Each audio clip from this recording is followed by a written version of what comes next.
Hello guys, welcome back to my channel easy में concepts. आज हम यहाँ पे सीखने वाले हैं न्यूमेरिकल ऑन साइक्रोमेट्रिक चार्ट। तो हमने प्रीवियस वीडियो में देखा था कि साइक्रोमेट्रिक चार्ट में से वैल्यू कैसे देखते हैं और साइक्रोमेट्रिक के प्रॉपर्टीज़ को डिफाइन किया था हमने। अगर आपने अभी तक वो वीडियोस नहीं देखे हैं तो मैं लिंक डिस्क्रिप्शन में दे दूंगा, तो पहले आप वो देखिए, फिर आके ये न्यूमेरिकल सॉल्व करने का ट्राई कीजिए ताकि आपको अच्छे से समझ आए। So let's start numerical on psychrometric chart. So the air enters over a cooling coil at 40 degree Celsius and 30% RH. RH मतलब relative humidity. So यहाँ पे क्या दिया हुआ है, एंटरिंग दिया हुआ है, यानी जो भी हमेशा याद रखिएगा, जो भी एंटरिंग पॉइंट होता है उसको हम 1 पॉइंट देते हैं और जो लीविंग पॉइंट होता है उसको 2 नंबर का पॉइंट देते हैं।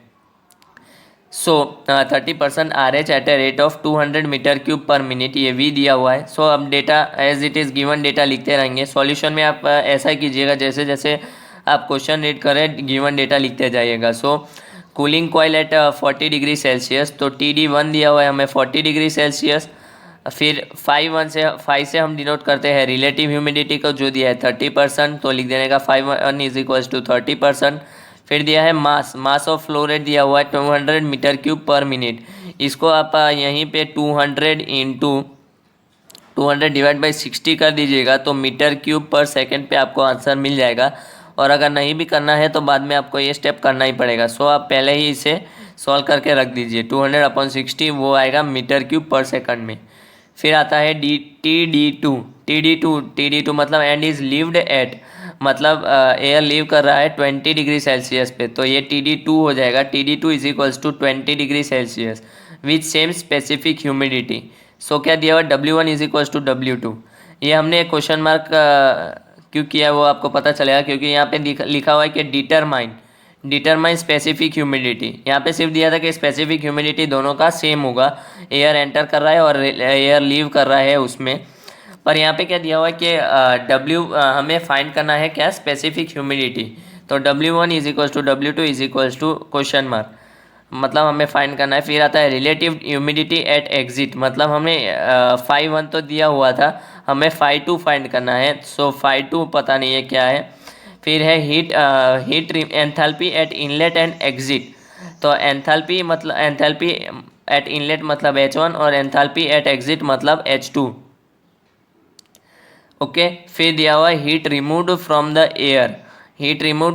एयर मतलब QC, हीट रिमूव्ड, Q मतलब heat removed from the air, QC is equals to पता नहीं है। फिर जो हमें फाइंड करना है, फिर लिखा है ड्यू पॉइंट टेम्परेचर मतलब TDP। ड्यू पॉइंट टेम्परेचर को हम DP से डिनोट करते हैं और टेम्परेचर है इसलिए T, TDP हमें फाइंड करना है। गाइज इसको फाइंड करने के दो वेज हैं, मैं आपको यहाँ पे दोनों वे से सॉल्व करके दिखाऊंगा। आपको एग्जाम में जो इजी पड़ता है उससे आप सॉल्व कर सकते हैं। और कभी कभी ऐसा भी क्वेश्चन आता है कि थ्रू साइक्रोमेट्रिक चार्ट सॉल्व करिए, तो आपको साइक्रोमेट्रिक चार्ट से सॉल्व करना पड़ेगा। और अगर वो पूछे कि मतलब फार्मूला बेस्ड आपको सॉल्व करना है तो आप फार्मूला बेस्ड करना पड़ेगा। यहाँ पे मैं आपको दोनों दिखा दे रहा हूँ, दोनों मेथड, ताकि आपको एग्ज़ाम में सॉल्व करने में ईजी रहे और जो भी क्वेश्चन पूछे आप फुल मार्क्स पा सकेंगे। Let's start the solution. पहले मैं आपको दिखाऊंगा कि इसको कैसे सॉल्व करते हैं बाय यूजिंग फार्मूलाज, मतलब कुछ फार्मूलाज होते हैं जिसके थ्रू हम इसको सॉल्व कर सकते हैं।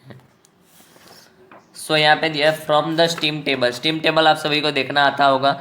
स्टीम टेबल में से आप पहले सेचुरेशन प्रेशर निकाल लीजिए एट 0.1 एंड 8.2, मतलब 8.1 मतलब at 40 degree Celsius PS1 is equals to 0.0738 bar और at 20 degree Celsius PS2 is equals to 0.0234 bar. Relative humidity 5.1 मतलब क्या होता है, PV1/PS1। अगर आपको ये फार्मूला पता नहीं है तो आप मेरे प्रीवियस वीडियो को देख सकते हैं, जिसका लिंक मैंने डिस्क्रिप्शन में दे दिया है, ताकि आपको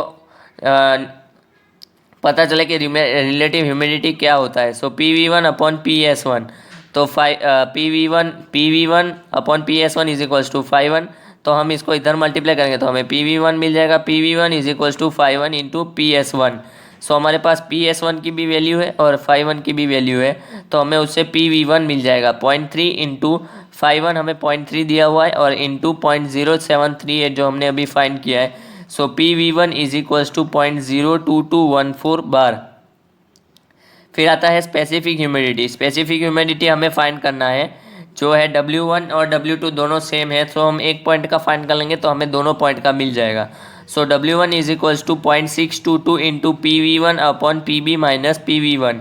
ये सारे फॉर्मूलाज आपको याद रखने पड़ेंगे न्यूमेरिकल सॉल्व करने के लिए। So W1 is equals to 0.622 PV1 upon PB minus PV1। PB क्या होता है? एटमॉस्फेरिक टेम्परेचर होता है, जो अगर आपको क्वेश्चन में ना दिया हो तो आप 1 ले लीजिएगा, और अगर जो क्वेश्चन में दिया हो वो लेना पड़ेगा, नहीं तो। So W1 is equals to W2 is equals to 0.622 into PV1, जो यहाँ पे वैल्यू है 0.02214 bar, divided by 1 minus 0.02214 bar. तो इसका आंसर आएगा 0.01408 kg/kg of dry air. So unit ध्यान रखिएगा, kg/kg ऑफ ड्राई एयर मिला, और अगर आपको ग्राम पर kg में निकालना हो तो ये हो जाएगा 14.08 ग्राम पर kg। बहुत बार क्वेश्चन में ग्राम पर kg में पूछा होता है, सो आप इसको 1000 से मल्टीप्लाई कर दे तो ग्राम में मिल जाएगा 14.08 ग्राम पर kg ऑफ ड्राई एयर। फिर यहाँ पे है कि यहाँ पे रिलेटिव ह्यूमिडिटी निकालेंगे हम PV2 अपॉन PS2। तो PV1 कैसे मिलेगा, PV2 कैसे मिलेगा? सो यहाँ पे एक स्टेटमेंट लिखा है, cooling at constant specific humidity. Cooling क्या होता है? हमने यहाँ इससे पहले एक वीडियो में एक्सप्लेन किया हुआ है कि स्पेसिफिक कूलिंग क्या होता है, सेंसिबल कूलिंग कैसे होता है, और उसमें क्या क्या चीज़ें कांस्टेंट रहती है। सो उसी थियरी अगर आपको मालूम होगा तो आप लिख सकते हैं कि cooling at constant specific humidity PV1 is equals to PV2। दोनों का PV1 is equals to PV2 रहेगा। सो PV2 के जगह हम क्या लिख सकते हैं? PV1 की वैल्यू यहाँ पे पुट कर देंगे। So PV2 upon PS2 is equals to 0.00214 divided by 0.0234। So हमारे पास 0.946 मतलब 94.6% आया। ये हुआ, ये वैल्यू है हमारी phi2 की, जो होता है रिलेटिव ह्यूमिडिटी की वैल्यू। रिलेटिव ह्यूमिडिटी की वैल्यू 0.2 पे आई, 94.6%। फिर आया now from the steam table at PV is equals to 0.00214 bar, TDP1 is equals to TDP2 is equals to 19.34 degree Celsius. Also at PV is equals to 0.00214 bar, HFGDP is equals to 2455.2 kilojoule per kg. सो enthalpy of moist air का हमने formula देखा था, H1 is equals to 1.00 TD1 1.022 TD1 plus W1 into 2.3068 into TDP plus HFG at DP। So हमें सबकी value पता है तो एज इट इज़ हम रख देंगे। तो हमारा H1 आ जाएगा 76.077 किलोजूल पर kg।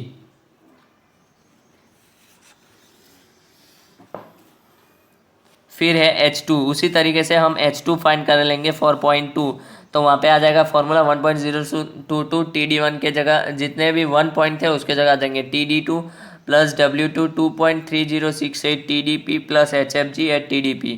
सो हम वैल्यू पुट कर देंगे एज इट इज़ जो हमने फाइंड किया है और क्वेश्चन में दिया हुआ है वो सब मिला के। तो H2 आएगा 55.64 किलोजूल पर kg। So heat removed from air QC is equals to M H1 minus H2 is equals to the 200 divided by 60 into 76.077 minus 55.64। तो आपका आया QC is equals to 68.212 kilojoule पर सेकेंड। सो ये था हमारा बाय फार्मूला मेथड, हमने सब find किया H1 H2 और हीट रिमूव की वैल्यू फाइंड की हमने, और स्पेसिफिक रिलेटिव ह्यूमिडिटी एट 0.2 भी फाइंड किया। अब आता है बाय साइकोमेट्रिक चार्ट। तो साइक्रोमेट्रिक चार्ट में से हम वैल्यू निकालेंगे। So let's see psychrometric chart. तो साइक्रोमेट्रिक चार्ट यहाँ पे कैसे होता है,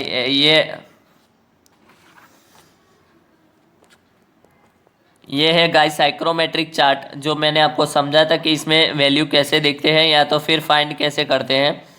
सो लेट स्टार्ट। यहाँ पे देख लीजिए आप कि ये 40 डिग्री सेल्सियस है। 40 डिग्री सेल्सियस से ऊपर जाएंगे हम, हमें क्या दिया हुआ है 30% RH और 40 डिग्री DBT से हम ऊपर जाएंगे और यहाँ पे 1 पॉइंट देंगे। यहाँ पे देख लीजिए फ्रेंड्स कि ये वाला जो लाइन है ये 30 डिग्री सेल्सियस का लाइन है, जो यहाँ पे 40 डिग्री को इधर टच कर रहा है। सो ये होगा .1। फिर यहाँ पे दिया हुआ है 20 डिग्री सेल्सियस। 20 डिग्री सेल्सियस से हम हॉरिजॉन्टल वर्टिकल लाइन खींचेंगे और ये फर्स्ट पॉइंट से हम हॉरिजॉन्टल लाइन खींचेंगे, जो यहाँ पे टच होगा 20 डिग्री वाले वर्टिकल लाइन को।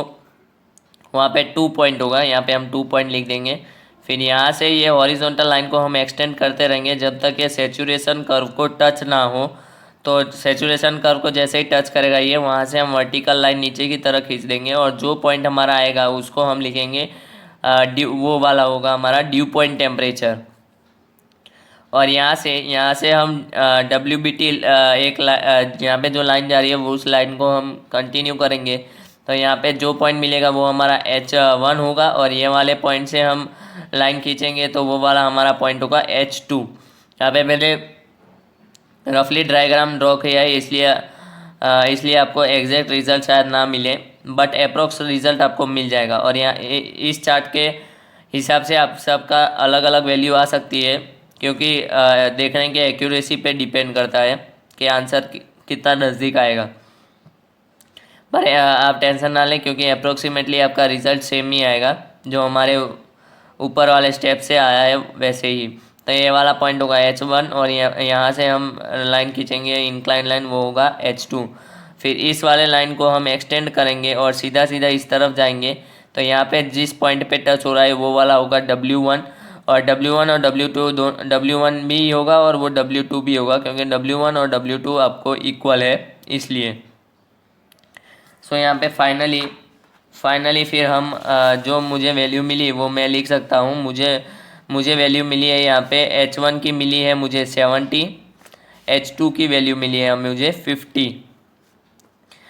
ये थोड़ा वो ऊपर वाले वैल्यू से वेरी करेगा, लेकिन अगर आप सही से स्केल और पेंसिल का यूज़ करेंगे तो आपको नियरली सेम ही आंसर मिलेगा। W1 is equals to W2 यहाँ पे मुझे मिला है 14 ग्राम पर kg ऑफ ड्राई एयर।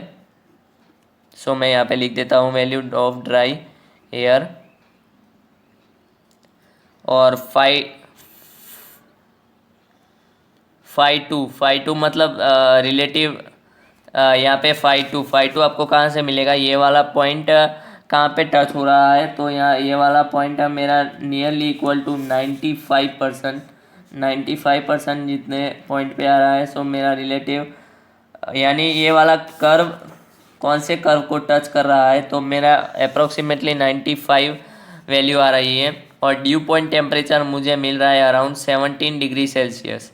ये थोड़ा बहुत वेरी होगा, सो टेंशन मत लीजिए आप। तो यहाँ पे क्या है QC मतलब हीट डिसिपेट कितना होगा, mH1 माइनस H2। तो m की जगह मैंने बोला था आपको सेकंड में कन्वर्ट करने के लिए, आप 60 से डिवाइड कर लीजिएगा। इनटू H1 के जगह मैं लिखूँगा 70 और इसके जगह लिखूँगा मैं 50। सो इसको आप कैलकुलेट करेंगे तो फाइनली आपका आंसर आएगा 66.66 किलो जूल पर सेकंड में आंसर आएगा, क्योंकि इसको हमने पर सेकंड में चेंज कर लिया था।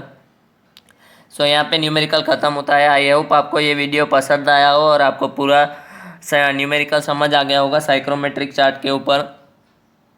So thank you guys for watching this video. और अगर आपने अभी तक मेरे चैनल को सब्सक्राइब नहीं किया है तो सब्सक्राइब कर दीजिए और बेल आइकन दबा दीजिए, ताकि आपको रेगुलर नोटिफिकेशन और अपडेट मिलती रहे। और आपको कुछ भी डाउट हो तो आप कमेंट सेक्शन में पूछ सकते हैं। Thank you so much.